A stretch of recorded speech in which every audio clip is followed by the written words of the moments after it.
All right, welcome everybody to this year's first pub meeting.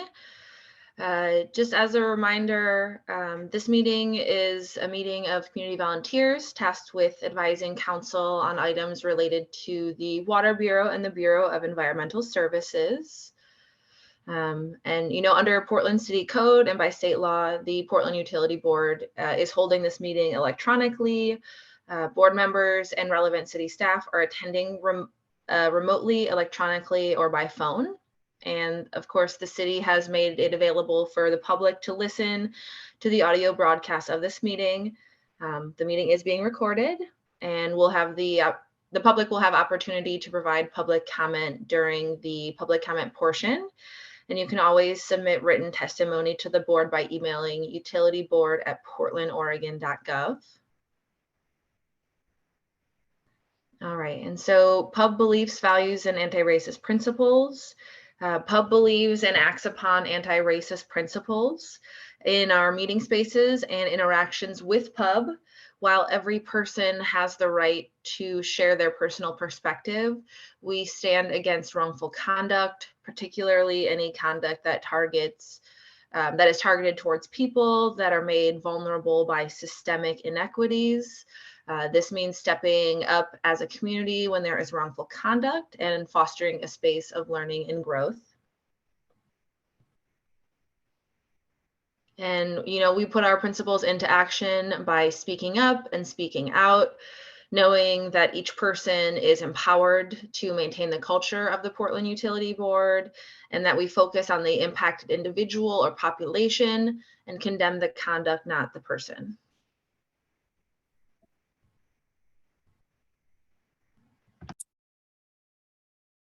All right. Hi, I'm Amy Archer-Masters, and I'll quickly run through the meeting guidelines. Please state your name before you speak, and if appropriate, the name of the person you're addressing or that you're addressing the group. The chat box is only viewable by the hosts, which includes PUB staff, Eliza and myself. So please limit any chats to technical and logistical issues, including signing up to testify for public comment, asking for technical assistance, or reminding us if you've been waiting to speak and have not been called on.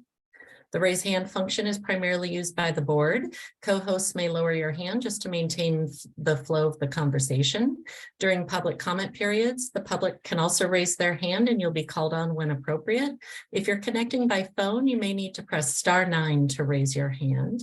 Videos may be turned on when you're speaking. If desired, it is not required. Please mute your microphone when you're not speaking. Members of the public will be muted except when giving public comment. And if you're connecting by phone, you may need to press *6 to mute and unmute yourself.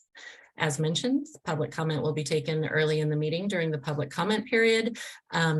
Please chat with PUB staff or raise your hand during the public comment period.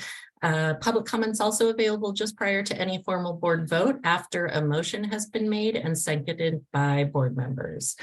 This meeting is being recorded. I'll pass it back to you, Robin, for the agenda. Thank you. And so if you look at the screen, you'll see that the work that we're working on today will be some tree program updates, about an hour's worth of presentation with a little bit of time for discussion surrounding the Portland Water Bureau and the Bureau of Environmental Services budget updates. We'll have a brief conversation on the initial budget letter, and then a little bit of time to speak about the BES director interviews. And then if all goes well, we should adjourn at 4:30 and hopefully get a break somewhere in between. All right, so any disclosures of communication necessary?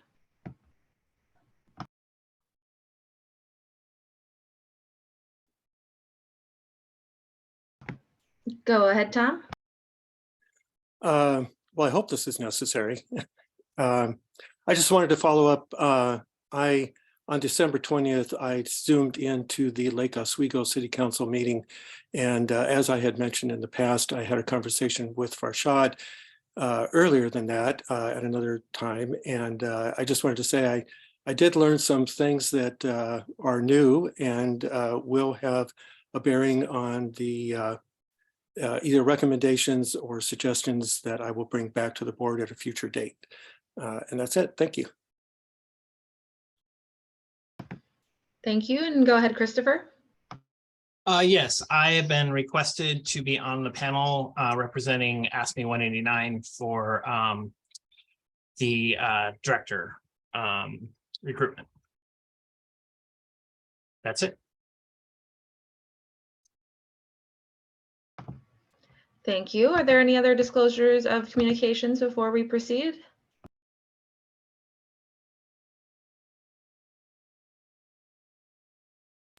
All right, not seeing any.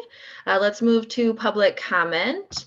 So this is for anyone who has signed up via email or as the meeting started. Is there any public comment?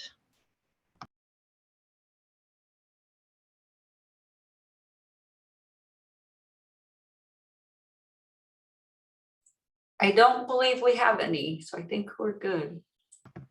All right, no public comment for today's meeting. Then we can go to the review and approval of draft minutes. In the read ahead information, you should have been sent both the meeting draft minutes for December 6th and December 15th. So if you would all take a minute or two to review that, raise your hand if you see anything that needs to be updated.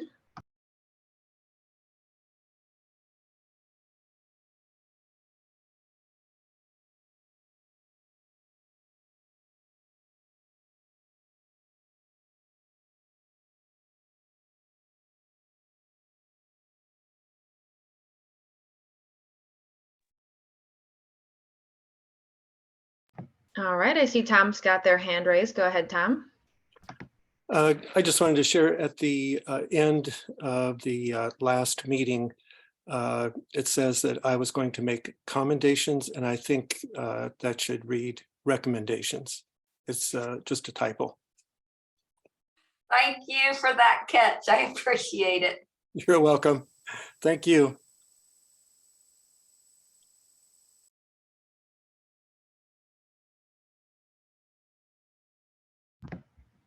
Anyone else have a suggestion for a change or correction?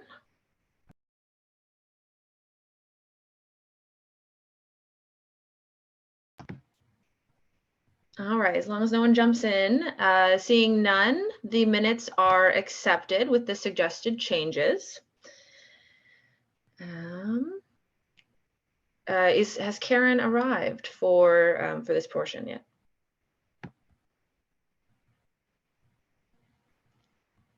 Is anyone aware yet? Oh, sorry, I thought I had unmuted myself. I think she's not here yet, so we may just want to go ahead and turn it over. Yeah, absolutely. Won't leave you hanging. So we we are going to discuss the tree program updates with the Bureau of Environmental Services. We'll have about 15 to 20 minutes to hear the presentation and the updates and have a little discussion. So I do want to introduce from BES, Chenoa Philibaum, and possibly Matt Kruger. And it looks like they might be splitting the time 50-50. So whoever is the first speaker, you can go ahead. Thank you so much. And sorry for jumping in. I get so many pronunciations of my name. When you said Karen, I thought maybe that was me. So my name is Chenoa Philibaum.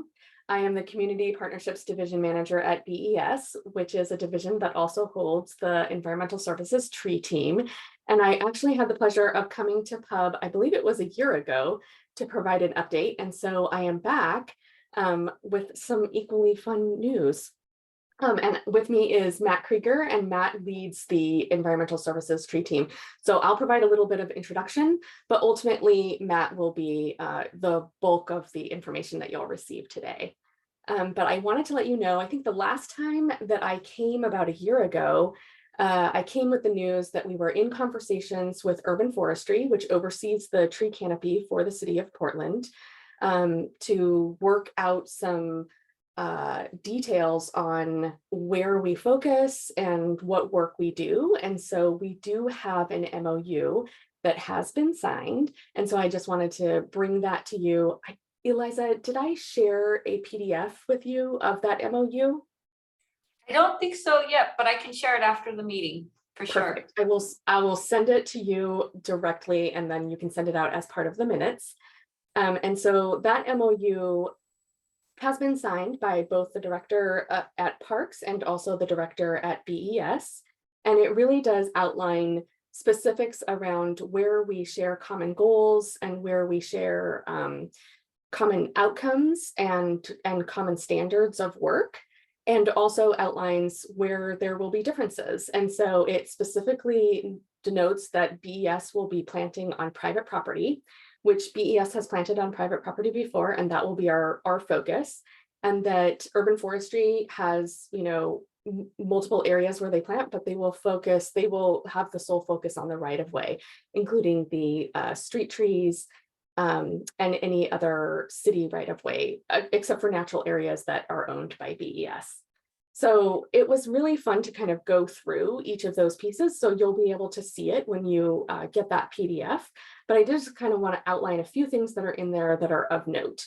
And it's the MOU has been, although we started drafting the MOU, I believe spring of this year, it's something that began in 2019 when Commissioner Nick Fish had both the Parks Bureau and the Bureau of Environmental Services. And so it was, you know, he's the one that kind of brought folks together to really start outlining where the divisions of work would be and where that crossover of work would be. So that's also denoted in the MOU. And as part of that, we also talked about areas where we can coordinate and work together on things. And so Matt will share a little bit more about some of the specifics of those things. But one of the things is really outlining the importance of tree canopy and also the importance of shared planting standards and how that can show up in our work. And so you'll see a few links within the MOU that outline some of those pieces. And then we are in continued conversations. So representatives from BES and from urban forestry meet regularly to kind of go over shared planting plans and things that we could do in coordination with each other. So it actually is a really amazing update, I think, to be able to come to Pub and say that we have this MOU and that it specifically outlines areas of work. And so I also just kind of wanted to share some of the pieces that have come from that since we've had an MOU. And so I'll pass it off to Matt to talk about some of those things. Thanks, Chenoa. Hey, everyone. Happy New Year. Really appreciate the opportunity. I'm Matt Krieger with the BES Tree Program. I'm going to probably spend about 5 minutes just giving some kind of rattling off some updates, but I'm most interested in your comments and feedback and questions and hearing back from you. So definitely want to leave a little bit of time for that.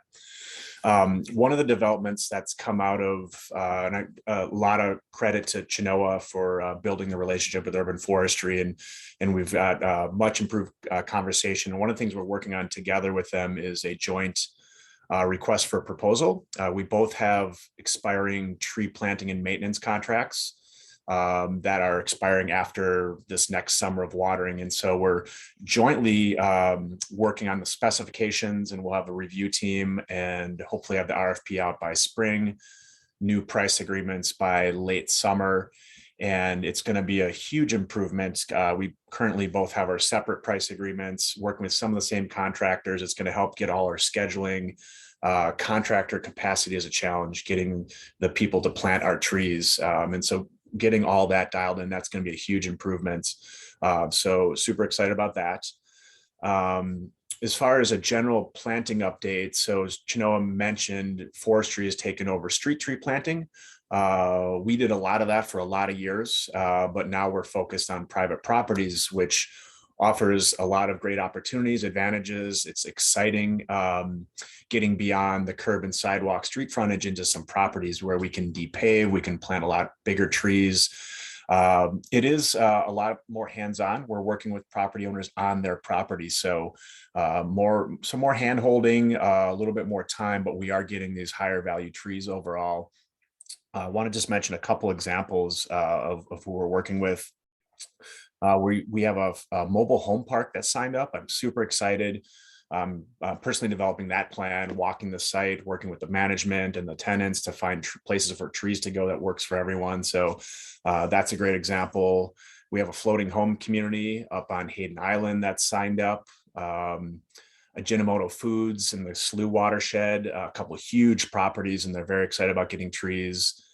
Another one that we've had our eye on for about a year now is Agape Village out in Southeast Powell, which is a church property with a tiny home village in back, right along 205, right high priority area for us for multiple reasons. We're gonna be working with the tiny home village to develop a plan, working with the church community. So a lot of things are coming together. So these are the type of, oh, and Daimler signed up down on Swan Island. Daimler wants trees at their property down there. So Swan Island's been a hard place to get into. There's a lot going on down there. But as with all tree planting, it's the relationship with the property owner and developing that trust and getting trees where they're best suited, getting the right kind of tree, the right place. So that is the majority of our program now is focused on these types of projects. We still have our tree bait program, which you remember is it's our residential tree. This is my cat Gertrude chiming in as usual. Our tree incentive program. So people, if they just want to plant at their own property, pick their own tree out, plant it, they can do that. And then they get a rebate on their utility bill. So we make that connection to stormwater. So they see that come back through the utility bill. So our tree bait program has been around for 12, 13 years now. That's still there. Also wanted to mention with the signing of the MOU, it's kind of provided some clarity and solidified our program. And so we're taking this opportunity to really evaluate things. We're developing a new team charter, kind of looking forward, looking at everything from like monitoring, data management, quality control, how we're doing all these things. Our tree species, our growing arrangements, that's a huge part, ensuring we have the types of trees, the quantity, the quality of trees to run our program the way we want to and not be reactive to the tree market, but actually lead that and have the supply that we need. And we're also looking at equity and outreach and what that looks like for our future, how we're addressing those areas of our program, given the changes that have happened over the last few years. So I don't want to say we're reinventing ourselves, but we're reevaluating under the new circumstances with everything going on and creating the best tree program that we can moving forward. I do want to touch just briefly on PSEF, since that's a big conversation. David Granfield reached out to me a few weeks ago. He was curious to know what we did for tree supply. PSEF is wanting to plant, I believe, 50,000 trees in 5 years. We've planted now almost 60,000 over 14 years. So it's a lot of work. I know it's a daunting task. And so we got into a conversation about just ensuring we have the types of trees, the amount, the quality of trees to do this. And not surprisingly, the conversation really opened up, and he's interested in maybe having us offer our experience to kind of help develop the plans going forward with PSEF. And so when you say PSEF, are you talking about Portland Clean Energy Fund? Yeah, Portland Clean Energy Fund. Yeah, okay. I apologize. I should. Yeah, exactly. So there's a bunch of money coming in. Is it 40 million, Chinoa, or anyone else that knows? 40 million towards tree canopy, I believe, over 5 years. So it's a lot that needs to get done. It's exciting. It's intended. There's a lot going on. So we want to offer, plug in where we can, support to help this happen. So it's big. That's the big news right now in the Portland tree world, is this big amount of money coming in and how best to utilize it. So if you have any questions, we can talk a little bit more about that, but I just wanted to let you know, we're not directly involved in the conversation, but we're there ready to support, ready to plug in and help all that happen. And I guess with that's the main updates. I want to leave a little bit of time for questions. So I'll just open it up at this point. Again, thank you for the opportunity to be here today. Looks like Bob, you got your hand up. Yeah, Matt, I appreciate the presentation. One thing I did not hear mentioned a single time, though, was your relationship with your partners. And I think about Friends of Trees. I think about Audubon and Columbia Land Trust and the Backyard Certification Program. I think about a lot of partners who had real skepticism about this process. We were brought in very, very early, but by the two directors of the two programs at Audubon, and then never really heard back from them again. And I just want to express, because this is becoming a theme in these meetings, the level at which BES reaches out and interacts with partners that have been partners, you know, in some cases for decades, in some cases just for a few years, has dropped substantially. And I think the way that you went about this has created tremendous distrust, disenfranchisement, and I think it undermines your ultimate goals in the sense that you have these vehicles. You talk about how hard it is to get into backyards and so on. Audubon and Columbia Land Trust have 10,000 yards enrolled in their backyard certification program. Did you talk to them at all? Did you talk to Friends of Trees? I guess so. You know, it's a statement hidden within a question, I guess. But Yeah, I guess I'm very, very surprised that something that has such a powerful community investment and base, and is such a grassroots activity, that the two bureaus disenfranchise their community partners to the degree that they did in coming to this decision. yeah, I hear everything you say, and it's, you know, it's a big conversation that we, you know, don't have time to dig into, but I will say there was a little bit of an awkward ending to our Friends of Trees contract, and we do have, we've developed our next generation of what that community tree contract would have been is a grant program that would have been accessible to many different members of the community. However, with Urban Forestry developing their street tree program and now PSEF coming in, we've kind of stepped back a little bit to kind of let some of this happen to see where we can best plug in. But we, through our Friends of Trees relationship for years, that was our main equity approach in reaching out to different partners and subcontractors. And we're well aware of that element now being missing from our work, but we're talking about it and looking.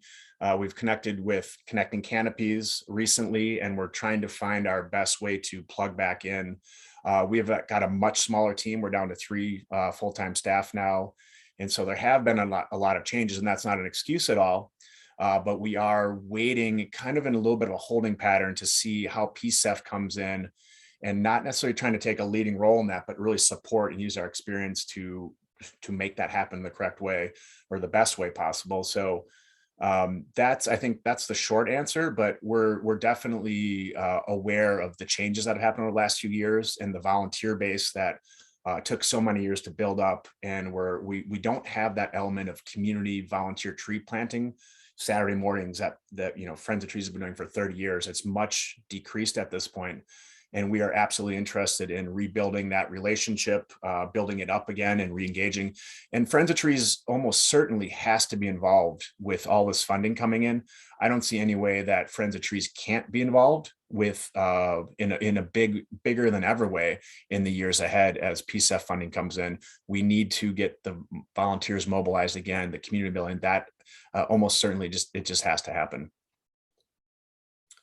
And to answer, I mean, as far as other partnerships too, yeah, with our being scaled back, we haven't had the capacity to pick up where Friends of Trees, that whole contract partnership is, that kind of, I don't want to say that's ended. It's just kind of in a different form right now. We're gonna move forward with it. But some of the work that we did through that contract is not continuing now with that contract ending. And so we do want to get back to it. But I appreciate the comment, and I definitely would be happy to talk more about that and get more ideas with the capacity we have, how to maintain a lot of those relationships that, like you said, took many years to build. And things, like I said, didn't happen necessarily how we would want it to, but we're kind of doing our best moving forward. And I think PSEF is going to be a key to reestablishing a lot of that. And we hope we can be part of that to help guide it. Thank you, Bob. I appreciate it's a tough question, but it's a really good question to ask. Teresa. Hi, yeah, thank you as well for the presentation. And I sort of have the same feeling with what Bob just expressed, but you know, things have been done and decisions has been made. So I just want to look forward to, you know, how partnerships will structure out in the future. I am pretty curious, given that you mentioned earlier that you don't necessarily want to reinvent the wheel. But is BES going to switch more to a grant-based structure instead of a contract-based structure in the future with community organizations? So I'm curious about, what are the thoughts going into the grant-based structure so far? How many trees do you anticipate to be planted through that model, and who is BS going to work with on top of urban forestry and perhaps PSEF to get those trees planted with that grant structure? So I'm kind of imagining with a grant structure, organizations will have to like reapply probably every single year for that certain amount of money to do some sort of outreach and the tree planting work itself, which is kind of not very efficient compared to past ways of, just simply contracting an organization to go out and do outreach and sign people up and planting those trees. So I would be interested in getting like a further update once the tree team has more of the structure of that grant-based model figured out, and who do you anticipate working with to get community members involved. Like if there's like just a random community member within the city of Portland who wants a tree in the yard, who do I contact to, make that happen? Besides Friends of Trees, if Friends of Trees is no longer receiving any sort of financial sort of assistance to help maintain that kind of program. Yeah, I don't know if my question is really making sense. I might be rambling right now. So Janelle, go ahead. I think you want to maybe jump in on that. I do, and I kind of want to jump in a little bit on the first question because I feel like they're also related. And just to clarify that we don't have a grant program right now, and we're not heavily involved with the Portland Clean Energy Fund. But I think that one of the things that Bob was talking about was how BES and urban forestry engage the community.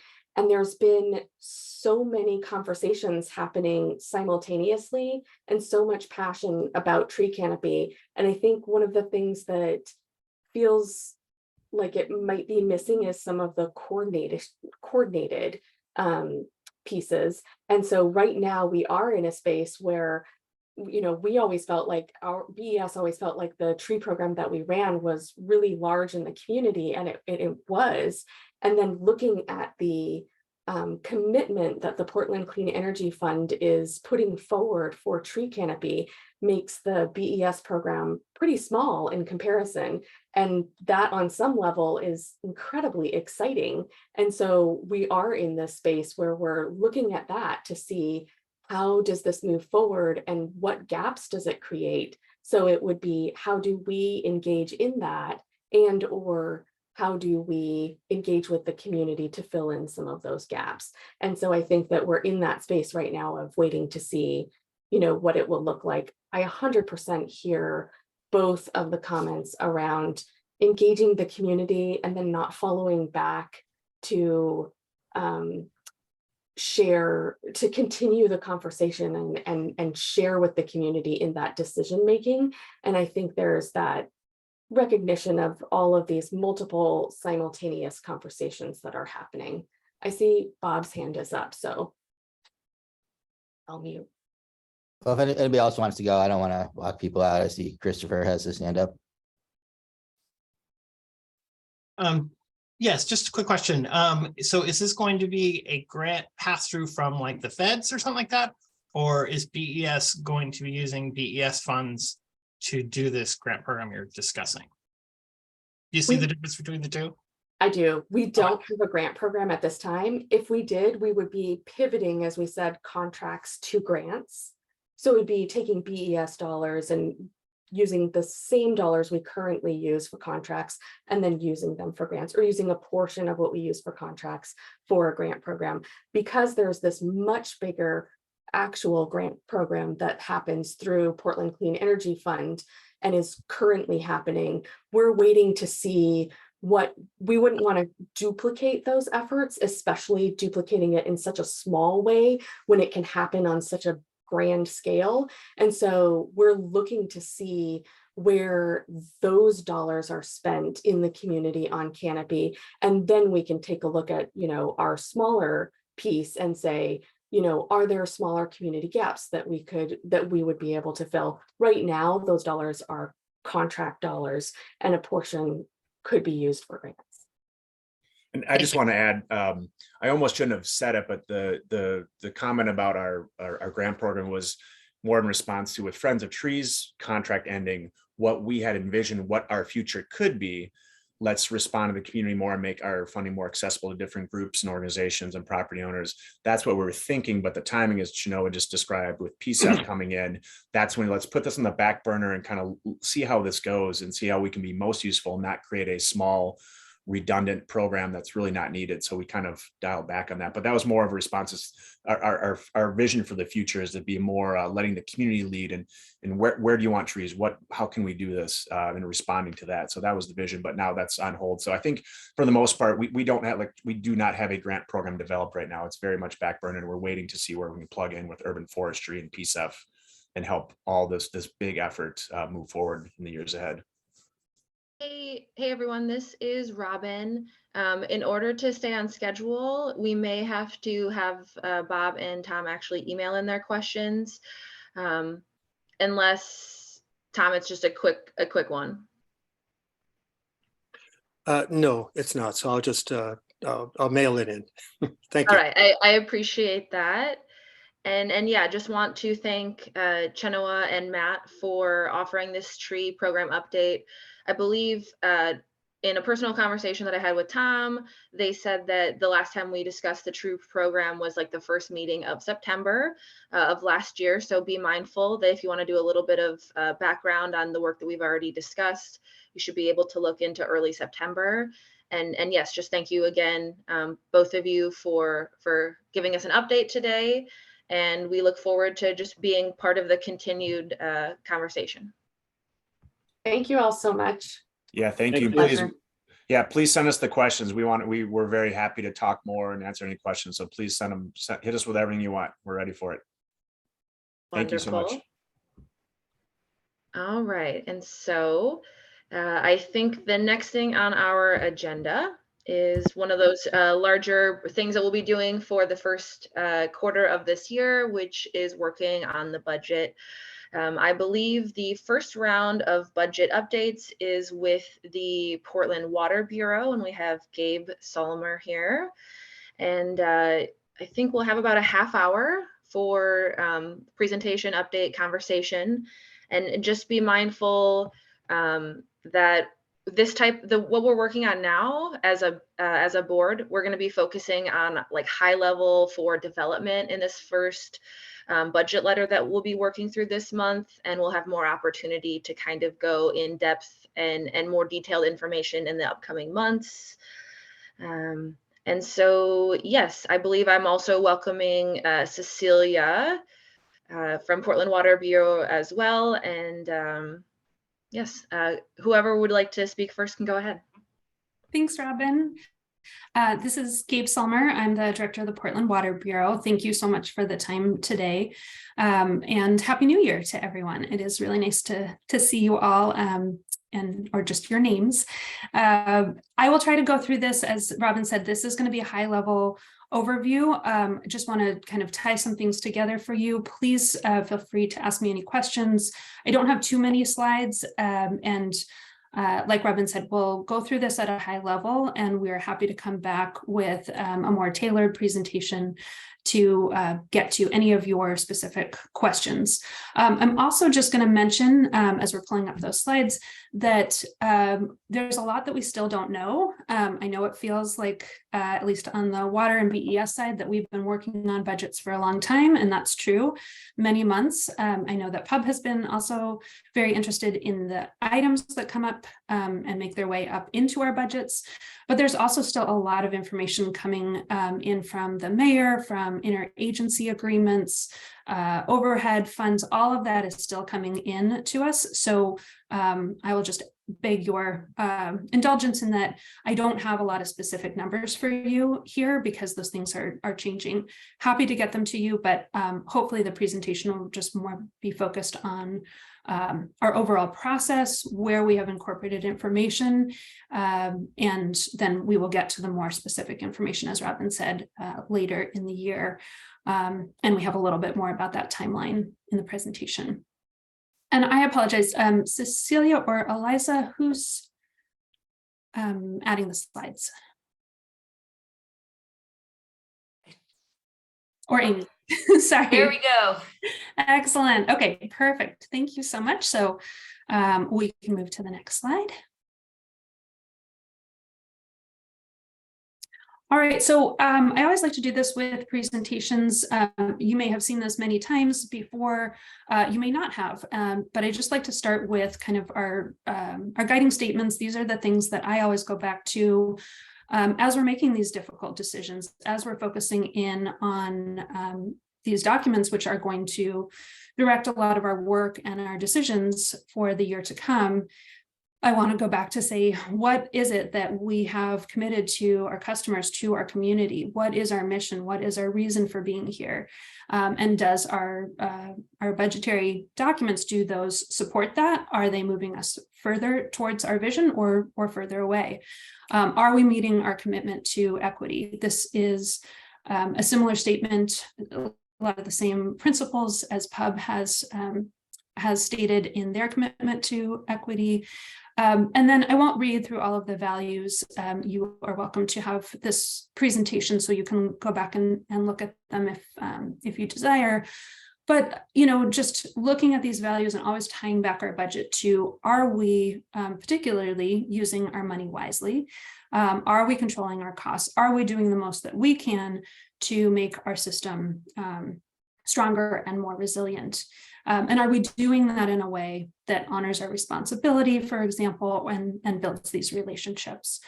Because there's a lot of ways to serve excellent water every minute of every day, and some of them serve those values and some of them move us further away. So just I want to start with to show that these are things that we always go back to as we are building our budget each year. We'll go to the next one. All right, so from sort of the aspirational, the philosophical to the really specific, I like this slide because it just gives you an idea of sort of the scope and scale of the water system. Your water system is a pretty amazing entity in and of itself. You know, when you look at 14,000 hydrants for which we maintain, you know, over 95% in service, ready to go at any one time, usually more like 97. And, you know, our water sources are amazing. Bullhorn Watershed and kind of our clutch performer this year, our Columbia South Shore Wellfield and our groundwater system. When you just look at just the sheer amount of built and natural infrastructure that we have that make our water system work, it's just incredible. And it's also costly. It's something that we have to maintain, that we have to build up. And we have seen across the country, you know, in lots of cities where that infrastructure has not been maintained, what the implications are there. So it's something that stays on my mind in terms of how do we build a budget that that meets all of those guiding statements that we just saw, but is also responsive and protective of our assets. And we can move to the next one. Another thing that is kind of on my mind as we look through the budget process is, what are some of these regulatory drivers? And I know this is something that the ES went over earlier, so I thought that we would add these very similar in terms of these regulations. You probably very familiar with a lot of these. I'll just mention the US Public Law 95-200. It really deals with the protections that were put in place for our watershed. The other ones you may know more about, but just it is kind of an alphabet soup of laws and plans and strategies that make up these drivers that keep us on track. We can move to the next one.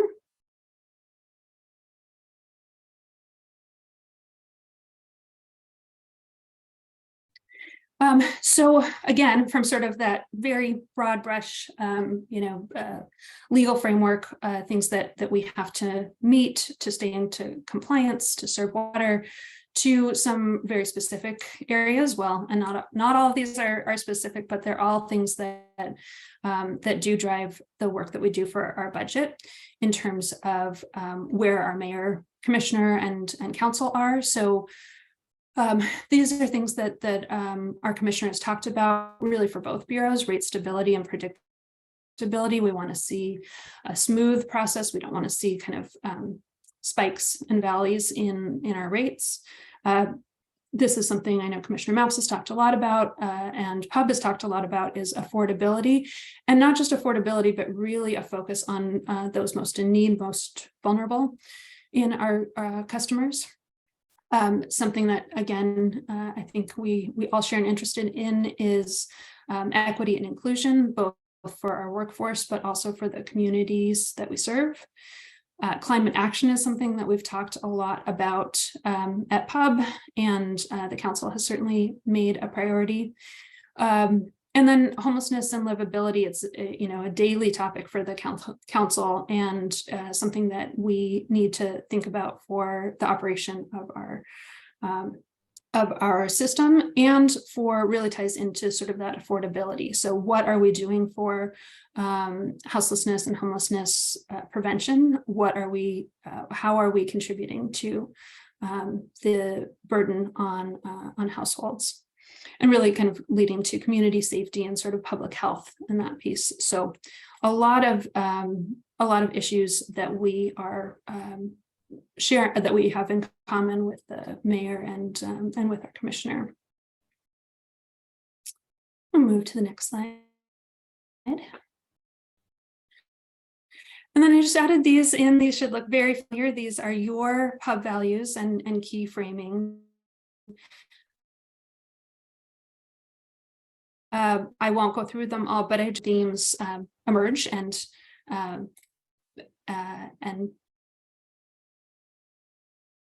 see them over and over again.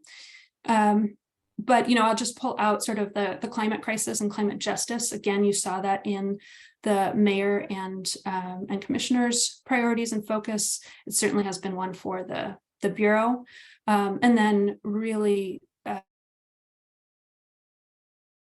looking at sort of this working with the other bureaus that we connect with, but also out into the community. And we can move to the next one.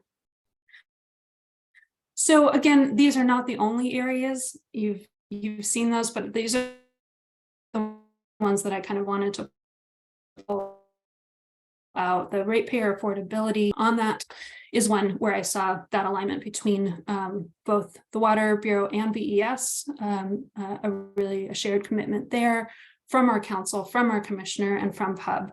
So I think you'll see in our budget really that guiding focus on affordability. I think that focus on equity and inclusion really comes in how we're doing our work, and it comes in our budget development. Climate action, I don't have a whole lot more on that in this presentation, but again, it's been a focus for me since I became the director of the Water Bureau 2 years ago, and you will see that when we dig into the actual budget and the numbers there, you'll see that the focus on doing the climate work and meeting the commitments that we've made. And then again, this came really maybe most strongly from our commissioner, but I think it's one that ties together, is this focus on collaboration and real customer service. How are we meeting the needs of our customers? All right, so how did we get here to developing a budget?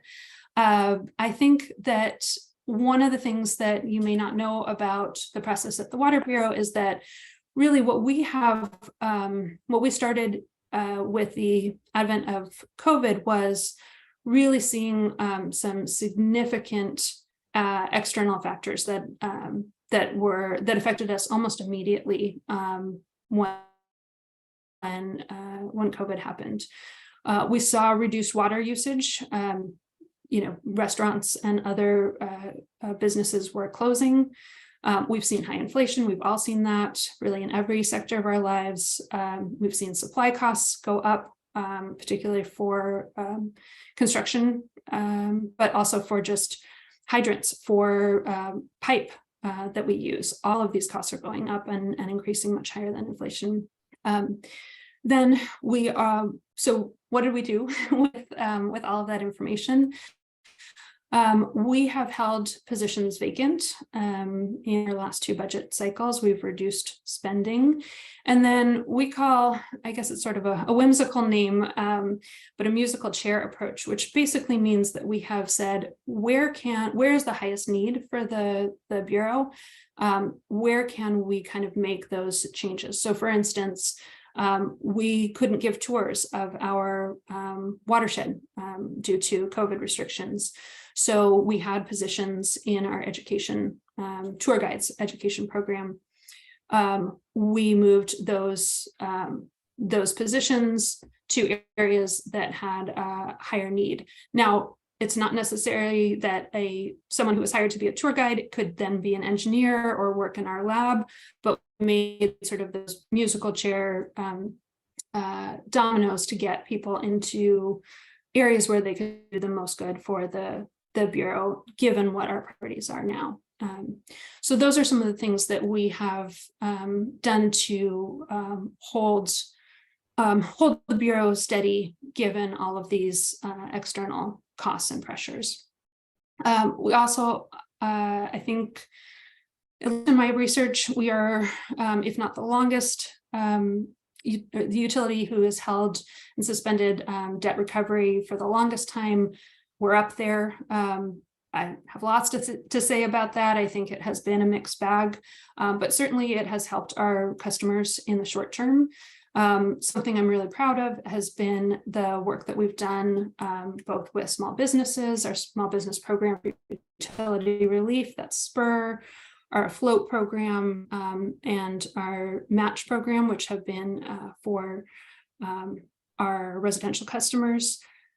So these are joint programs with BES where we have really leaned into financial assistance to support our customers when they needed us the most. As we're looking at debt recovery now, though, we really do need to think about how do we do that in a way that still supports our customers, but makes meets our budget demands as well. So how do we do that? It's probably more an art than a science. But one thing that I wanted Pub to know is kind of how we went about this. So my direction to the Bureau was to first look to maintain our current service level. And that meant if there were inflationary increases, whether that meant chemicals cost more or other issues that we wanted to, that we had to deal with, to try to reallocate. So what could we stop or do less of so that we could cover those increases in areas that we needed to keep doing. If we wanted to do new initiatives, I asked people first to look at what could we again stop or do less of so that we could fit those new initiatives in that current service level. And then if there were things that needed more funding that could be addressed during that current service level, to call those out and to kind of come to the table with all of our groups to say, look, I'm having trouble meeting this. How can we think more broadly about this? How can we think more creatively?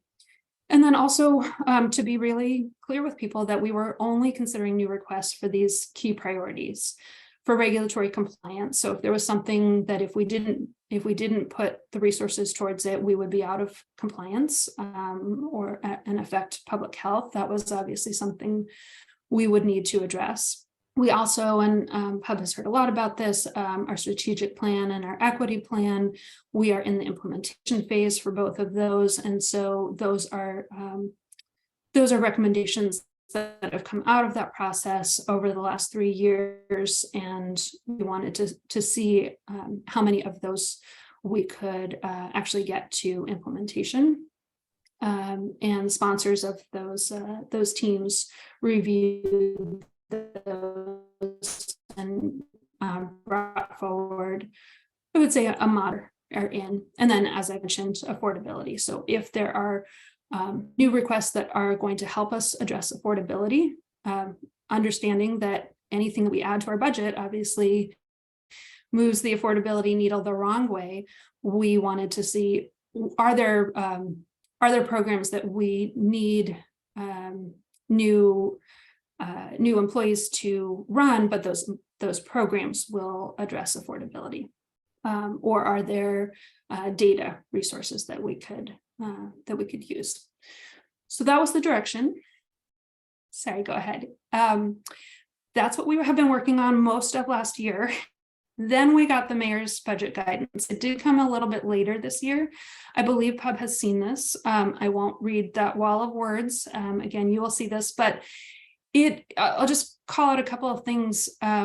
We had this more general language. The budget should reflect a good value at a fair price. We got the direction to fund critical infrastructure investments. So we're glad that the mayor's on the same page in terms of protecting those investments. We also got some direction to look at affordability, not a surprise, something that we were expecting and had built into our budget. Particularly for multifamily, you see that there. But then, some more interpretable, I suppose. Long-term financial plans should balance rate stability with equitable access and service levels for current and future generations. We love to see that generational equity being called out. That's something that we work a lot with, but lots of ways to do that, and interesting to see how that tracks with what the mayor's looking for.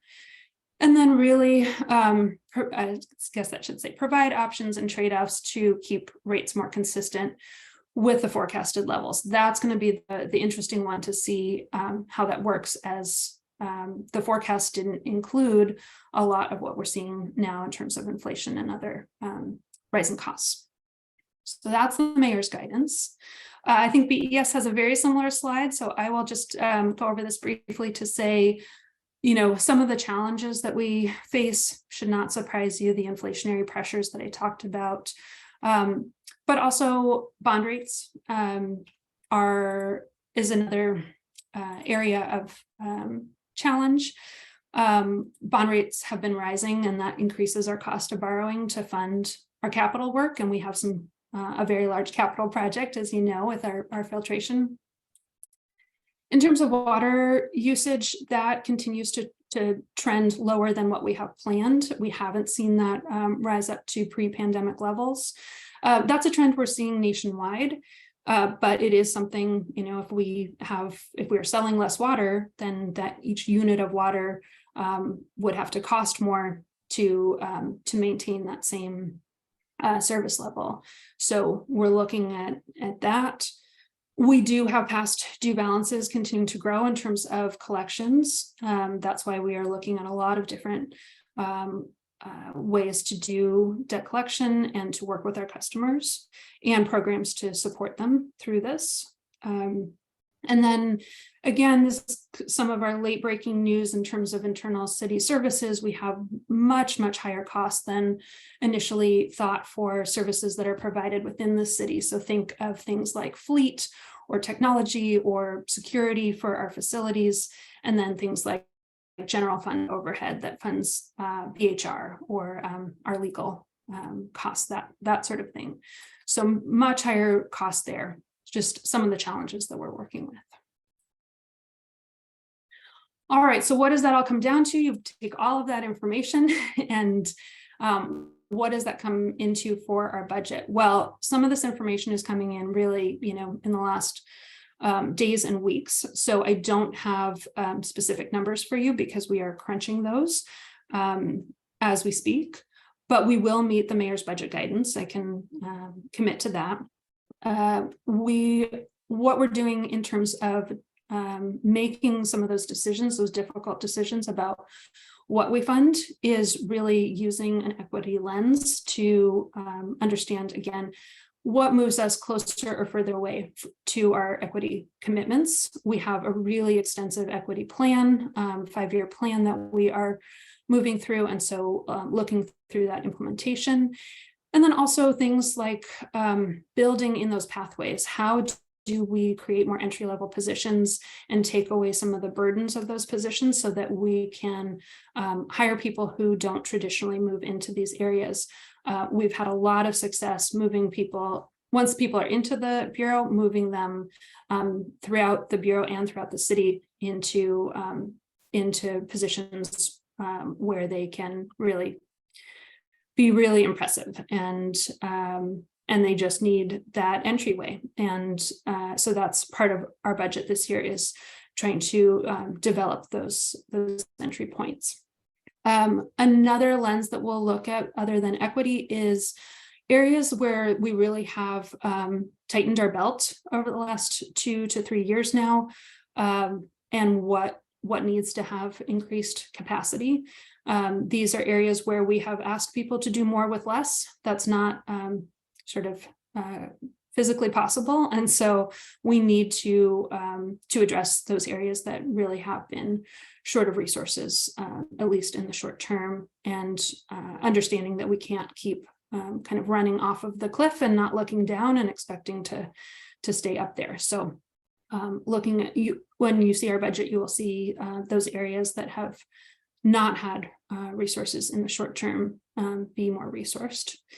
And then, and I think BES will talk about this as well, being very aware of the charter change transition over the next 2 years, and really thinking about what we know and what we don't know about what that will look like, and not committing full force into some of our programs until we have an idea of how that will work under the new or the changed charter and the new form of government, so that we maintain kind of our flexibility and adaptability in the face of those changes, and really give ourselves the opportunity to make systemic changes. I think that's what people asked for when they asked for charter change, and we want to be a part of that, and use our budget to put our money where our mouth is for that. All right, so just a little bit more information about kind of our focus for next year. This is a little bit under our current budget, and then the new budget. I think what's on my mind most of all is how we can implement our CIP budget to maintain our system and to maintain regulatory compliance. Very interested in doing that in a way that works for all, but ultimately, we are a public health organization, and we are a group that needs to maintain our system. Like I said, we've seen what happens across the country when organizations are not able to do that, and we've seen much closer to home other bureaus that have not invested sufficiently in their CIP, and we're seeing the results of that. In terms of affordability, you heard from BES and Water about the RAMP program. We're very excited about that. We also haven't forgotten about our other financial assistance programs, and so that's something that we really want to continue to work and streamline so that those have fewer barriers to entry. I would say in terms of the new form of government and charter change, we are always looking for efficiencies, ways to collaborate more with our fellow bureaus. You may have seen today the mayor released his commissioner assignments, and I'm very excited to continue to work with BES, but also to be paired with PBOT and to really look for some efficiencies working all together with our infrastructure fellow bureaus. I long for the day where this can go unsaid, but we're not there yet. So I will say we're going to continue to use equity to guide our decisions, both in our budget, but also in how we focus on our employee engagement and what is best for all of our employees. And then, I think maybe more on the practical side, we need to look at the future of work, what is coming for the city in terms of how we will work, where we will work, and what our workspace needs are as we go through that process. And then, as always, I think we always have the goal of strengthening our engagement with PUB and our other stakeholders. I heard PUB members talk about that with the tree program. It's something we take to heart, and even during these kind of constrained financial times, we want to make sure that we are investing in those relationships. I think they're really key. So that's what you'll see from us in 2023. And I think there's just one more slide in terms of next steps. So just again, you've probably seen this before. January 26th is the big date for us to submit those documents that you see to the city budget office, our financial plan, our CIP, capital improvement program plan, our requested budget, and PUB's initial budget letter. That goes in on the 26th. In March and April, we don't have specific dates yet, is when the council budget work sessions are scheduled. I really like this idea of having the infrastructure bureaus all present together. Again, we don't have a lot of detail on that, but I think it will give us a way of talking about infrastructure that can be really helpful for council. And then, of course, in May, we have council considering the rate ordinance. And like I said, probably a lot more information to come after we have submitted to the city budget office. And I'll probably have a lot more questions I can answer. I think that is our last slide. So I'm happy to answer any specific questions, any clarifying questions, or if you'd like to hear from BES, I can, you could hold those and I can answer them once you've heard that information. Yeah, this is Robin. Let's do about 5 to 7 minutes of questions, and then we'll jump to a break, and we'll come back if Cecilia needs to do any presenting for the Water Bureau. So you can go ahead, Tom. Thank you. Yeah, Gabe, I was wondering, looking at this and trying to engage with with us on the utility board more. I'm remembering last year when you came to the when we saw your budget, and the budget had $45 million for the new AMI, the automatic meter stuff, which then triggered that BES had to have $45 million because I guess the two bureaus got together and decided that you should split it half and half. So we on the utility board suggested that you postpone that because of what you've already said in this meeting, because of higher interest rates, and now they're even worse than they were, material shortages, and et cetera, all the stuff that you named. So personally, I still feel that way. And I think I'm wondering, one, is that going to be in the budget that we're going to see? And then the other is, if you have any other items like that you did not bring to us, which you did not bring the AMI to us at all. We just saw it in the budget and then we were responding to it. So do you have anything like that we might give us a heads up that something is coming so that we can be prepared? But the other is, do you still have that in there, or have you possibly considered postponing it as we suggested a year ago? But not postponing, but maybe delaying might be a better word. Sure. We did consider that. We had a number of meetings with our leadership team and then with subject matter experts throughout the Bureau on, particularly on our capital improvement project.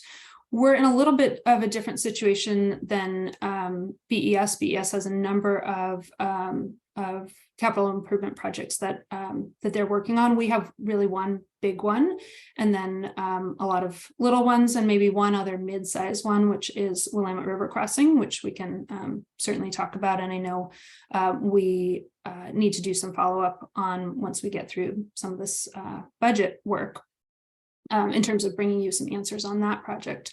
But specific to AMI, we did consider delaying that project as it hits both bureaus' budgets at a time, as you very rightly point out, that those budgets are being constrained. You will see AMI in both budgets. You will not see it for $45 million in this year. We do show our forecasts out 5 and 10 years at different levels granularity. So you can see that throughout the CIP in those outer years. But and Cecilia can tell me if she knows offhand what the amount is in this next year. It's fairly small. Say in the less than $1 million range. But again, Cecilia will pipe up if I'm incorrect on that. But yes, you will see the start of those AMI dollars in the upcoming budget. And one of the reasons that we did not postpone or delay this project is that it's very important for a number of reasons. And I don't want to take all of the question time, but I guess the most meaningful thing for me on the timing is that this project will never get cheaper. It will continue to grow just as capital projects do. If we had done this 20 years ago, it would have been a much cheaper project, relatively and absolutely. And we don't think that looking out on the horizon that there's going to be a better time to engage on this. And we really do need both bureaus need the data and information and ability to allow true monthly billing that this project will usher in. So that's the very short answer. Tom, happy to get you more information on that. But yes, don't want it to be a surprise. It is in this budget and in future budgets, but at a pretty low dollar, relatively low dollar amount in this next year's budget.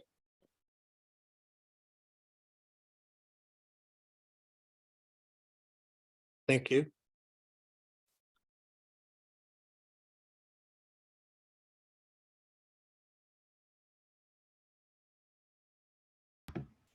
All right, anyone else have a question before we wrap up this portion of the conversation?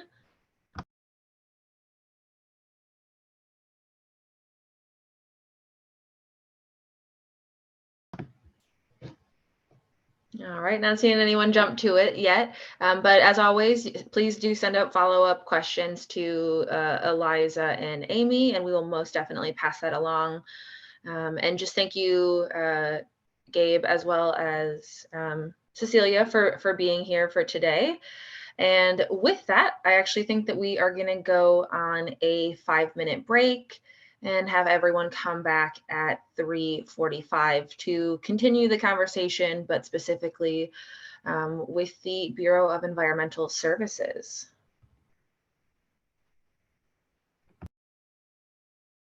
Let's get started.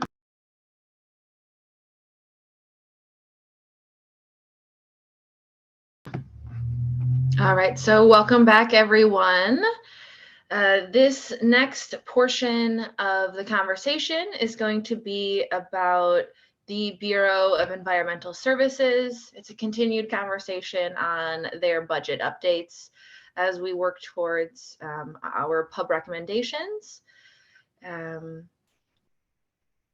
It looks like I'm introducing Ken, but I also see Farshad on the screen, and I wasn't sure who would be presenting today. Hey, Robin, this is Farshad. I am going to be presenting.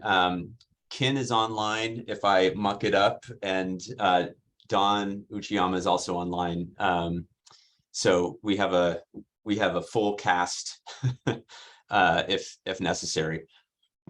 Okay, beautiful. I think we have just under 30 minutes to work with, so you can go ahead and start. Terrific. I'm going to share my screen. And hopefully you're seeing that. Yes, we are. Okay, great. Well, I appreciate the opportunity to come before Pub to give you this, at this point, a very high level overview of our budget preparations. This is at this stage the culmination of many months of very challenging conversations that BES has had. And I'm not going to, I think Gabe mentioned a few times, there's a lot of similarities between the content. So I'm not going to repeat much of those similar slides.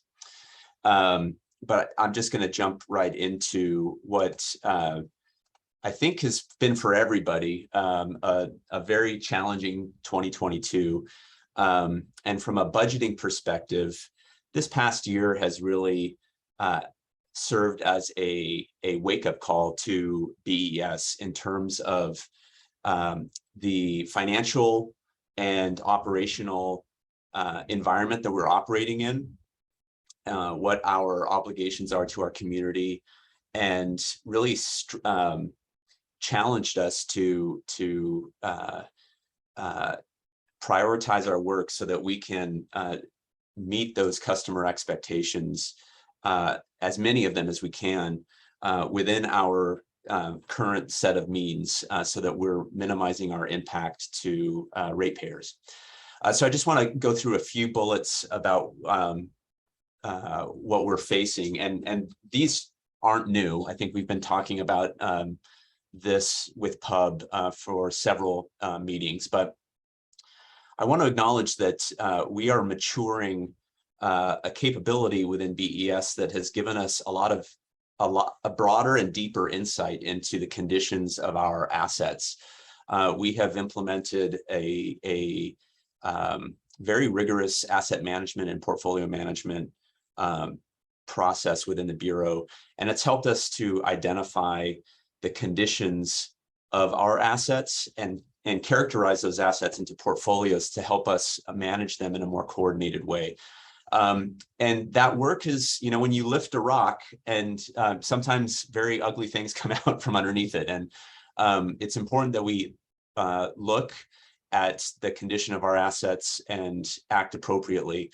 The short of it is that we have some increasing risks for asset failures that will, if not addressed, impact the health and safety of our employees and present risks to our community. We're also facing large financial commitments. Most of these are driven by regulatory obligations that require us to make significant investments in our portfolio of assets. STEP and Tryon Creek are two examples, but there are other regulatory obligations that we are budgeting for. There's also just design standards that weren't there in the past that we're having to design to seismic requirements. And as we've all been talking about for some time, inflation and record high construction costs are limiting the buying power of our budget, and we're needing to make some trade-offs around that.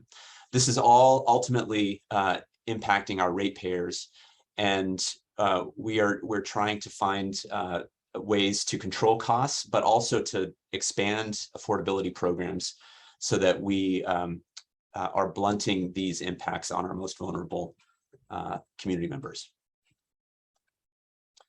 So through the last several months, BES leadership have worked to articulate some budget priorities that we communicated out to the organization.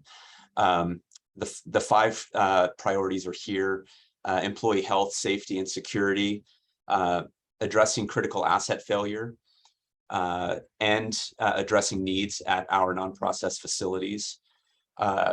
We have not given a lot of attention to our support services, kind of the internal workings of our organization, and that has created strain and stress, and we prioritized addressing those needs. And kind of the ever increasing requirements by our regulators on how we operate our system. Those are the focuses that that we made, and commitments that we're making to the rest of our staff. These aren't exactly the same, but they fit within the mayor and commissioner priority areas. I'll just flash this because I know Gabe spent some time on it. They are identical to the ones that Gabe walked through. But these are essentially the long-term priorities for the Bureau. And much of our individual budget actions fit within each of these priority areas.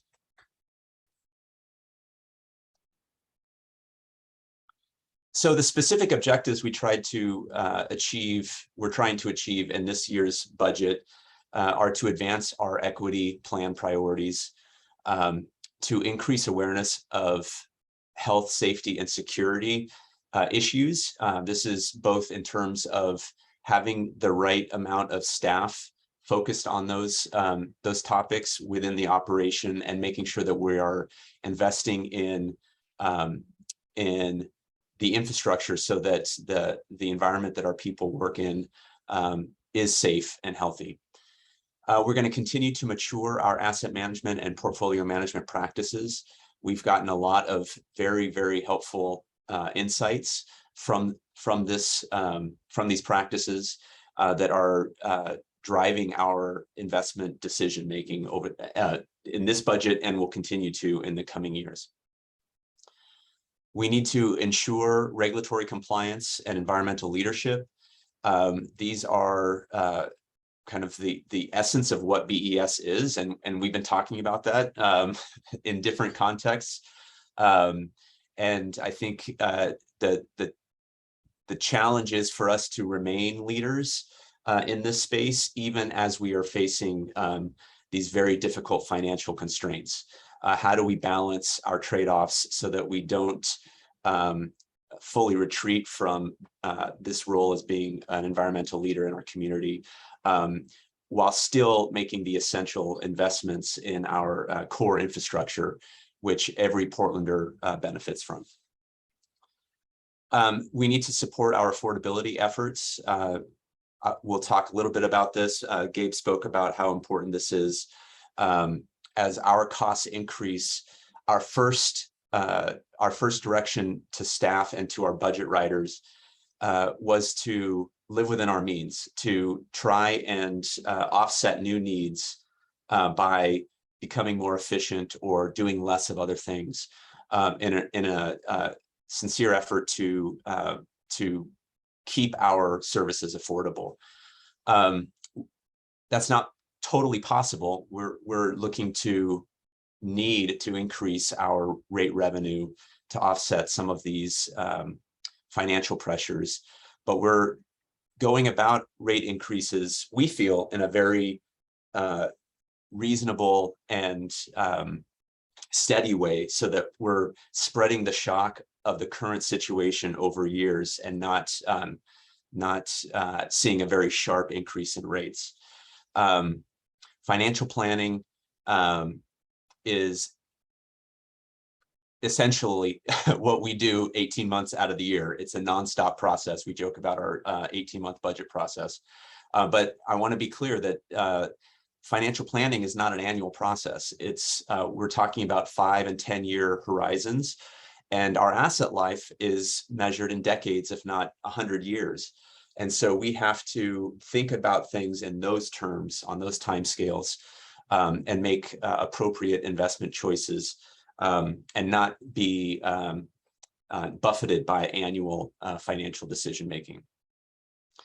One of the core things that we need to invest in the future is our treatment plant. It is a failing asset, and it is the thing that treats all of the wastewater and stormwater from our system. And if it's not online reliably, then we will, our community will suffer for it.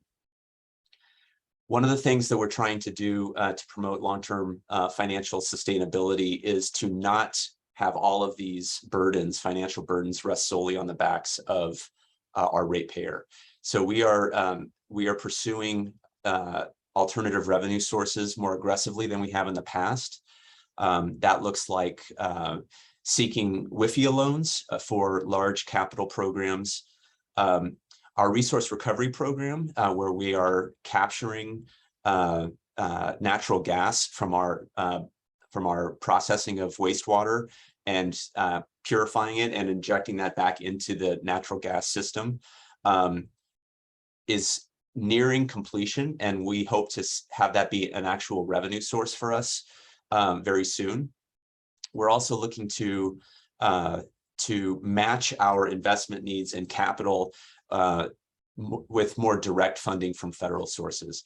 This is a capability within the Bureau that we need to mature, but we're seeing that really there is no better time than now for us to do this because of these the ratepayer burdens are only going to increase if we can't blunt them. So just a couple of quick bullets. We wanted to share a little bit about what our budget looks like. This is not the budget, but a couple of high-level summary points. We're expecting our operating budget. Again, we have two sides to our budget, the capital budget and the operating budget. Our operating budget, we will be requesting an increase of $21.6 million. That is a combination of a number of things. There are some non-discretionary increases that our budget has to absorb to the tune of $10.4 million. This is cost of living increases and increases in benefits, general fund overhead charges. We had an unexpected increase in our interagency charges of $2.4 million. Those are all things that are non-negotiable. We have to pay for those. And so that is driving nearly half of our overall budget increase. And this is a really wonky term, but I think it's accurate. We have a net increase of $3.4 million in non-obligatory operational increases. What that means is these are things that we feel strongly we have to pay for, though no one is telling us we have to pay for it, and it's not a regulatory obligation. And this is net. I want to really point out as an example of how much we sharpened our pencils and tried to budget for reductions. 3.4 million in net increases is 7.9 million of total increases balanced against 4.5 million in reductions. 7.8 million of our operating increase is going to fund our RAMP program, which you've heard about recently. We feel this is a really important, I'm sorry, 4 million for RAMP, total of 7 million of RAMP plus charges for Tryon Creek. RAMP is our first, I think, solid attempt to break down the barriers to getting financial assistance to folks living in multifamily housing. It's a pilot. We are hopeful that it will make a difference, and we're willing to put 4 million behind it to test the idea. This 21.6 million does exclude 2.4 million added in the fall bump, and we are also setting aside $19 million to build up a reserve to meet our obligations for our regulatory obligations for Portland Harbor and Columbia Slough. So our capital improvement program, CIP, is the other half of our budget. We budget in 5-year increments, and the current 5-year budget for CIP is approximately $1 billion. The majority of our CIP spending next year will be dedicated to STEP. We're really ramping up STEP expenditures. That program is really accelerating for the next couple of years. We're expecting to spend $185 million on STEP next year. Because STEP is such a large program and our CIP is fixed, we are having to defer some critical projects that we just can't either financially afford or have the staff bandwidth to execute within this window. That's just a reality of this large program moving through our CIP. I want to point out a couple of really important things. I've mentioned portfolio management and asset management a couple of times already, but this is it's an eye chart, I'll acknowledge, but I want you to focus on your eye will probably be drawn to the red, which is where I hope that it will go. These are the sub portfolios that are in greatest need of investment. We have done some condition assessments of these sub portfolios, and what this means is the condition is the letter grade. The arrow is how the condition is trending, and the dot indicates the risk of not resolving the condition in terms of impact to, for instance, our community. So it's pretty scary. The condition of our treatment plants, both Tryon Creek and Columbia Boulevard, are just above failing, but they are trending towards failing. And it shouldn't be too much of a stretch to imagine if they do fail, what the consequences would be. We also have poor conditions in our collection system, both pumping and pressurized conveyance. And I want to call this out. The condition of our non-process facilities, which we've talked about in previous meetings. This is the workspaces that aren't directly related to the processing of wastewater. The conditions of those are very poor and degrading as well. And I think those of you that took the tour of Columbia Boulevard know exactly what I'm talking about. These are where our investment focuses are. We're having the data drive our investment decisions, and this is what the data looks like right now. These are the areas of greatest need, and that is why they are rising in priority. So a little bit more on CIP investment, what it looks like. These are the 7 portfolios and what the CIP investment looks like. The green is treatment and resource recovery. This is what's driving the large portion of green in this next couple of years is STEP. And you see that as STEP spending rolls off, the spending in other portfolios will become a greater portion of the total. But the sum over the next 5 years has to be within $1 billion. That's our budgeted amount. So a couple of quick conclusion slides. Some potential positive things on our outlook. Recessionary impacts could be lower than projected, but every day there's different news that's coming out in the media. If you're paying attention, the risk of recession seems increasing, but the impact of the recession is a little uncertain right now. RNG revenues, we have not included those revenues in the forecast, and if we're able to bring that system online sooner, then that will be kind of a windfall revenue that we can benefit from. We are looking to refund some bonds in the near future, which will give us some more financial headroom. And I think it's really important that, and you heard this from Gabe, we aren't the only ones really focused on asset management. The citywide, all of the asset management infrastructure bureaus are coming together to form a coalition to advance the capital planning and financing of asset management needs throughout the city. So this isn't just a BES thing or a water thing, it's a citywide thing. Excuse me. Some risks that we're expecting. I mentioned the recessionary risk. It could be greater than projected. We are still anticipating larger inflationary pressure. There's a lot of uncertainty about what our obligations are going to be through the settlement process for Portland Harbor and Columbia Slough.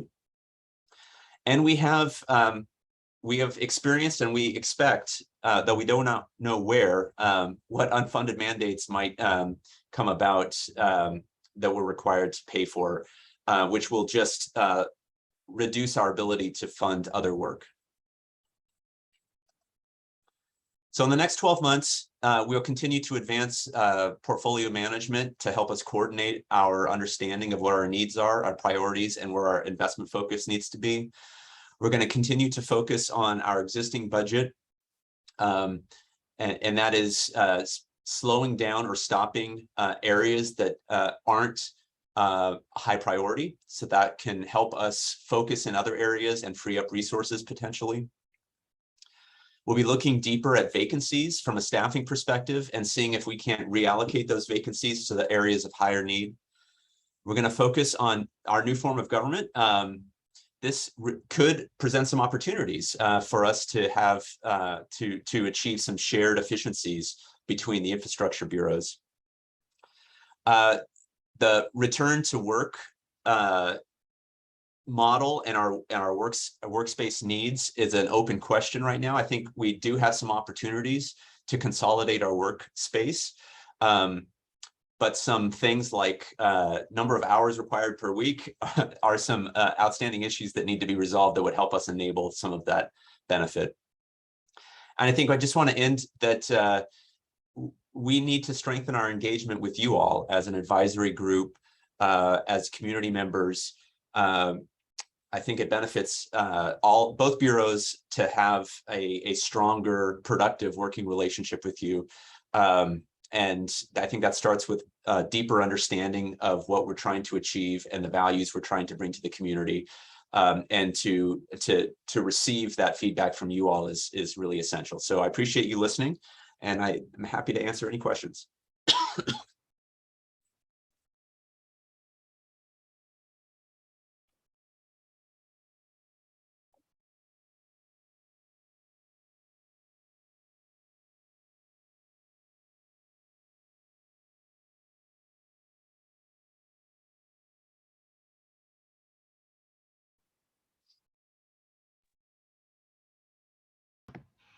Go ahead, Christopher. Yes. What are we looking at for how inflation is looking? Well, last I seen today, it looked like inflation was running around 8.7% is what they were showing. And how is the Bureau going to handle the cost of that? Also, I understand that we are trying to find places for all the BES employees because we're going to be closing out Pioneer Tower. Have we figured that out? Those are just a couple of the things in your presentation. Sorry, put you on the spot. Christopher, the third question is free. If you get two, you get the third one free. Inflation, I think it's really important that we acknowledge that there's different kinds of inflation. The inflation that's typically reported on is consumer inflation. What we're experiencing on the construction side, particularly public works construction, large scale construction, is cost increases between 50 and 60%. Mm-hmm. So that's not 8%. That's a significant risk to our financial forecasts. We're absorbing that risk right now by deferring work. And we are expecting to come to council to request a rate increase. So we're trying to slow down or stop work, which constrains our expenditures. We're trying to defer work, and we need to increase our rate revenue. So it's a consolidated approach. It's not just one of those tools. We're trying to do all of them so that they balance each other out. Let me talk about Pioneer Tower. Pioneer Tower is we have, I think, 150 or so folks that work in Pioneer Tower. The lease there still has, I think, a little less than 2 years. We are in the window now to conceive how we're going to where we're going to house the folks that are in Pioneer Tower. I'm in there right now. It would be a lot. It would be a lot to squeeze everybody into the Portland building, especially if we need to work, half time. It's going to be hard to squeeze everybody in there. So our intention is to right now is to leave Pioneer Tower the question is, can we reasonably squeeze everybody into the Portland building, or do we need to find another site? That's something that we'll be exploring this year.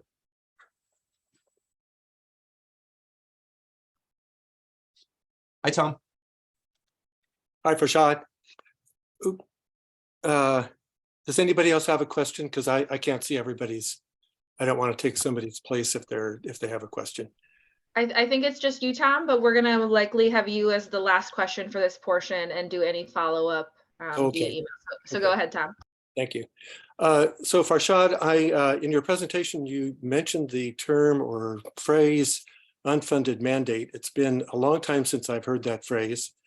And it was often used in the past as a way that a government entity, such as a city or county, et cetera, would actually say that something was coming and being applied to them that was not appropriate or definitely not funded or necessarily appropriate. So when I was working with the Bureau on MS4 issues and the big pipes and things like that, actually before the big pipes were conceived, that was expressed very often, and a lot of people didn't want to do anything that related to the regs.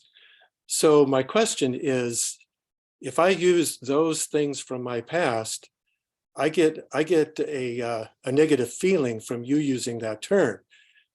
So can you better explain it or tell us what these unfunded mandates are that you're anticipating? Because I think it's important for us to know what those are in advance. I mean, that really gives us back to what we've talked about with both bureaus, is for us to be able to get a high level information about something that is either upon us or coming.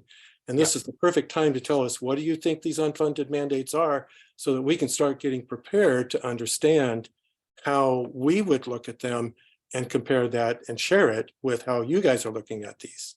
Sure. That's my basic question. Thanks. Okay. Well, first, apologies. My negative reaction to the term unfunded mandate is just they're stressful to deal with, because they come out of they're oftentimes not part of the core plan, and they disrupt work, which adds stress. But in our business, many of these mandates are from regulators, and the intent is to improve the quality of the environment. And in that case, I have no qualms with it. And so let me give you an example. STEP, secondary treatment at the plant, is a regulatory requirement. That is a $600 million mandate. It is funded, but we have had to, because the inflationary costs were unanticipated, we've had to make a lot of accommodations in our financials to pay for it. There will be other regulatory requirements on how we convey and process wastewater and stormwater. PFAS is an example. I don't know exactly how that might manifest in how we treat wastewater, but it is part of the dialogue right now, that these are chemicals that 20 years ago, 30 years ago, weren't on anybody's radar. And we may be required to design and implement solutions that help pull those out of our waste stream. So those are examples. Hopefully that gets to the core of your question.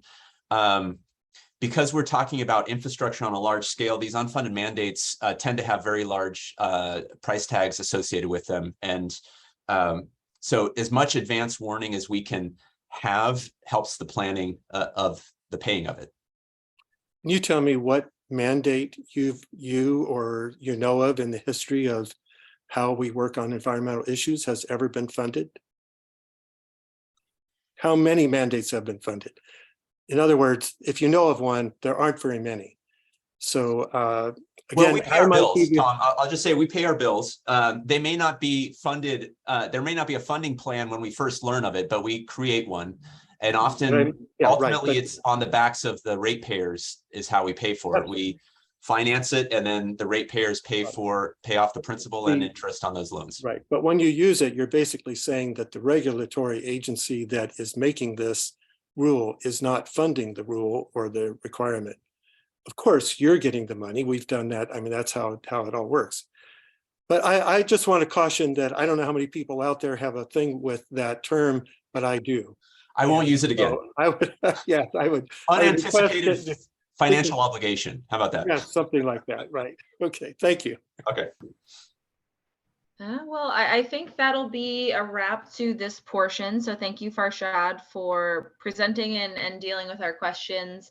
I think what we've kind of learned from what was presented and what people have asked is that it's always good to leave a little bit of wiggle room in your budget for those unexpected expenses.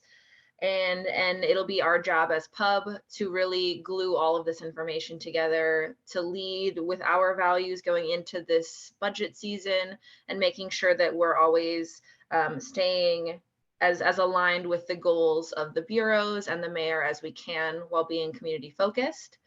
And so always, if you have any follow-up questions that you want to ask Farshad, make sure to pass those along to Eliza and Amy. And I think we will now kind of be working with the members of the pub for the initial budget letter information, and I'll hand it off to Karen Williams. All right, thanks, Robin, and thanks, presenters. So fellow pub members, based on what you have just heard, what we're looking for now is a couple of folks that would be willing to work with staff, Eliza and Amy, and formulate a draft of a high-level budget letter and bring that back to us all at the January 19th meeting, so that we can finalize and agree on what our budget letter will look like that is due on January 26th. Our preliminary budget letter. So I'll go through a couple more things here while you all are getting your hands ready to volunteer. Just know that much of the guts of this letter already exists, and pub staff have been and will continue to be working on bringing that together into kind of the bones of what our preliminary budget letter will look like. That's going to be looking at the recommendations and conclusions from our annual work plan last fall, any recommendations that we made within that, and the areas where we said in our work plan that we wanted to be focusing on in this coming year.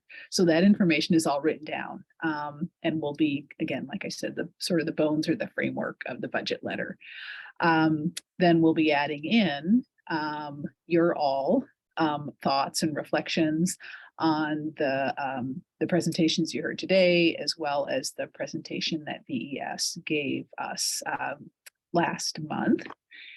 And I guess, I'll conclude with January 19th is kind of our last shot to all talk about it together. So with all that, again, we're just looking for two folks, up to two folks.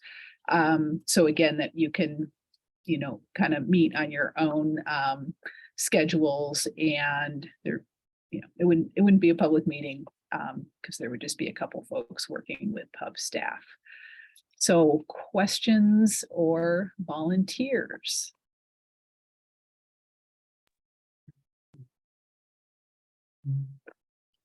And whose hand is that raised? I'm looking at pictures. That is Alexis. Wonderful.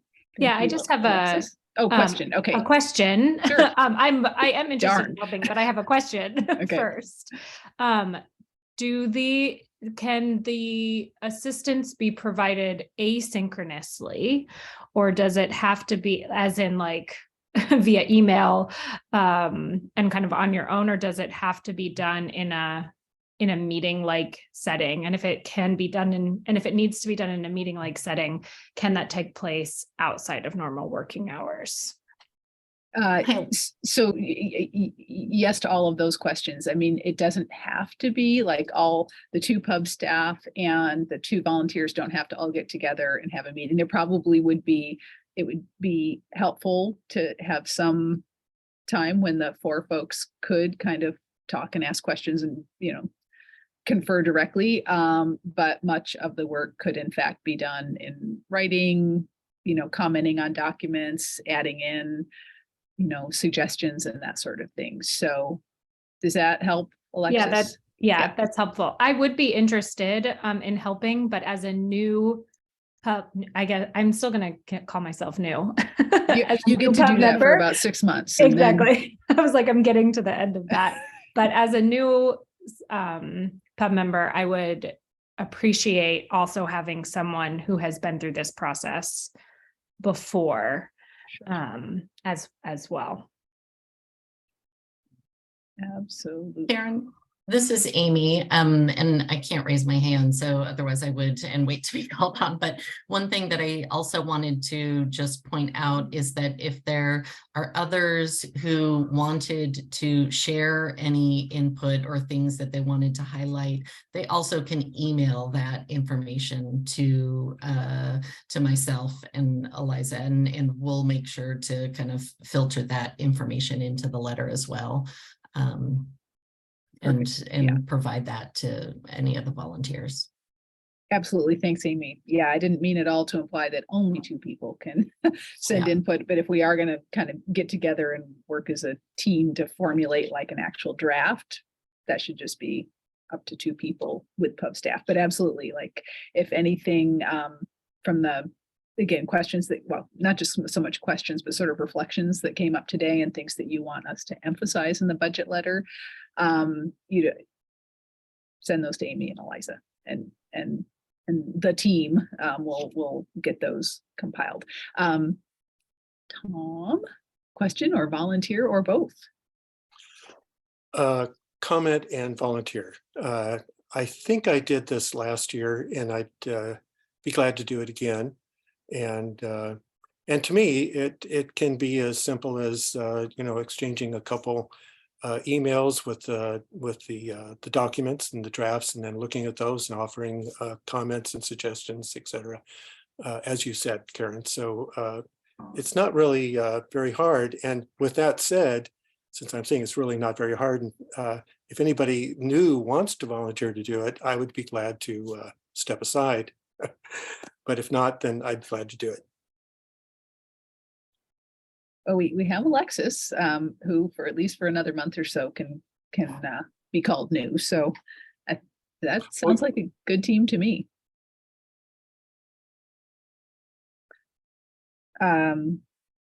Okay. Yeah, let's call it a team. Does anyone else have questions or comments about the initial budget ledger preparation? Okay, great. Thumbs up, terrific. All right, so now it looks like we're going to do a poll, and that is so recall that Lorraine and Bob are our representatives on the interview panel for a new BES director, and we need a way for all of us pub folk members to be able to let Lorraine and Bob know what's important to us in the next BES director and what we want, are asking them to kind of filter on and focus on and question about and that sort of thing.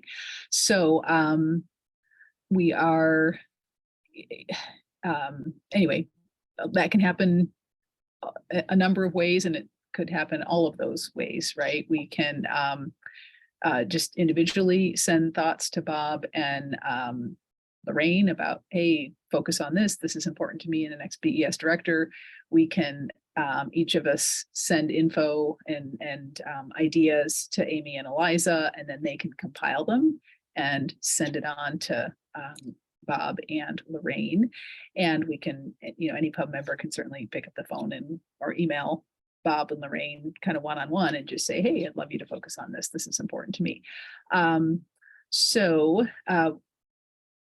not, Amy, we're not really gonna do a real poll, are we? Are we gonna do more of a verbal poll? No, it was the idea was just a sort of a straw poll. Of Straw like, poll, yeah, right. Yeah, not a Zoom poll or anything. Yeah. There was a strong preference for, probably it makes sense to just poll if there's a strong preference to put time into it, the January 19th meeting. Right. Good point. Because yeah, any of those things can happen, right? Individual calls or sending thoughts to pub staff. But yeah, I think thanks, Eliza. I think that's a good way to take a couple minutes and just see how many folks would like to have a public, really public discussion at our next January 19th meeting about, again, those characteristics or specializations or expertise or focus areas that we would really like Lorraine and Bob to kind of have in mind when they're interviewing the BES director candidates. So can I just ask a quick question? Of course, yeah, go ahead. This is Alexis, and I'm just curious if Lorraine and Bob have a preference. Yeah, I see, is Lorraine, one of us is missing today. Is it maybe Lorraine? Lorraine is here. Bob is absent right now. Oh, okay, Lorraine. Okay, I knew our number was 10 and not 11. So, Lorraine, what do you think? How would you like to get our ideas? I think our discussion at the meeting would be great, so that we're all clear and on the same page, so that different information doesn't go to Bob and different information go to me, so that we have a better understanding. So at least we're both going to be looking at the same thing, and that yeah, I think that might be the best way to do it. Because I wanted to be clear that our position on the interview panel is representing the pub, so that we need to make sure that we understand clearly what are those guidelines that we're looking for, or criteria or suggestions, and that is what we take to in our role on the recruitment. Super. Yeah, thanks, Lorraine. Thanks, Alexis, for that idea to ask our two representatives how they want to receive the input. What do you think, Robin? Yeah, I'm glad that we asked Lorraine. I was actually having kind of an opposite viewpoint, which is that I did think that it felt like this could be done kind of behind the scenes, submitting via email. And as long as we were collecting those questions, and that way that Bob and Lorraine got the same questions, as well as pub members knowing what was the final list of questions or ideas that we submitted to them, it felt like it was possible to kind of get a read of the room, but not necessarily do it through a public discussion. So that's just my 2 cents. Okay. Yeah, can we compromise on both? Having folks who may or may not want to, as you say, Robin, say in a public meeting that this is really important to them. I think we could do both. I tend to, my vote is to have at least a few minutes at January 19th meeting, because I think having things on the public record, live is important. But I also want to respect exactly what you say, Robin, that there are some details and things that we won't have time to talk about in 5 to 10 minutes. And, that folks might prefer to just have, essentially a more private communication. So what do folks think about taking, let's say, up to 10 minutes at January 19th to get some things on the verbal public record, and also having people send questions, I would say to staff, not questions, but like ideas about what you are looking for in a BES director, what you think is important, to send them to staff, and then staff can compile compile them and send them to Lorraine and Bob, just so we avoid, like Lorraine was saying, having Bob get some stuff and Lorraine get some stuff, and they don't know what the other has received. So people like, can we do both of those things? You chime in verbally or thumbs up. Sounds good to me. I like the idea of doing both. And I think it's very important, like what Lorraine was saying, that we make it very clear that these people are representing pub and not individual organizations. And I think if we were to have it in a public conversation, I think that's very good for the public to know that that's what we are doing. Yes, yes. I hear that, Christopher. Thank you. This is Tom. I just want to real quick. So am I understanding correctly that Christopher, you'll be representing the union, and you'll be on the selection committee as well? At a different panel. There is multiple panels, and I will be on a different panel. I could be in the same one as them. I haven't been given a great deal more details than what you guys have here, but the commissioner has requested a representative from ASME to be on a panel, and our union president requested that I, as an ASME member and I'm the treasurer, to be on that panel. Great. Okay. Thank you. And I like the idea of doing both, sending information through the staff and then having a meeting where we all talk about that. And great. Okay, thanks everybody for participating in that straw poll. I think we settled in a good place. And our last thing is just wrap up. And I think both Robin and I are gonna kind of co-wrap us up here. So, sorry, let me get my screen out of the way here. Just, let's see, Commissioner Maps. Okay, we're not, yeah. So January 11th. Thank you. Okay.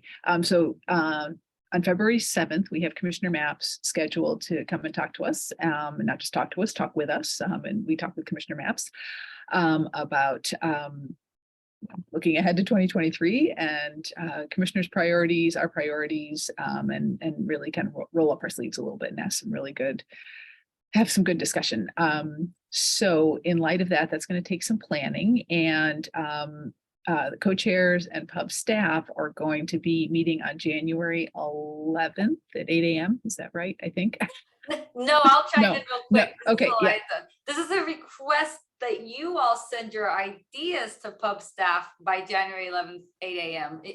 If you have additional ideas or strong feelings about the topics that have been proposed thus far, then we'll collate that and give it to the co-chairs as well as the commissioner staff so they can see it ahead of time and we can discuss. So the January 11th is so that we can get it ahead of time before we have to plan with the commissioner staff.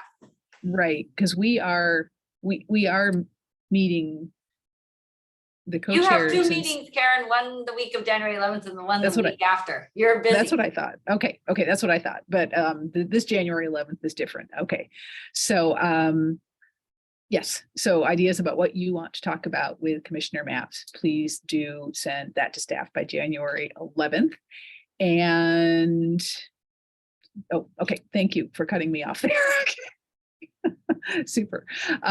Next meeting then, I think we've already decided that. A few minutes to talk about input for our representatives on the interview panel and getting our letter together. Have I missed anything, Robin, that we're looking ahead to on January 19th? The only other thing that I can think of is that Tom has come to me wanting to discuss the Tryon Creek water treatment facility plant, and has asked me to review something that he has written up. And I believe what he was hoping that we could maybe have a couple minutes on the January 19th meeting, just to discover kind of his background information and possibly think about if we want to, as a pub board, kind of address some of those questions, those lingering questions about the Tryon Creek facility. And so I just wanted to note that.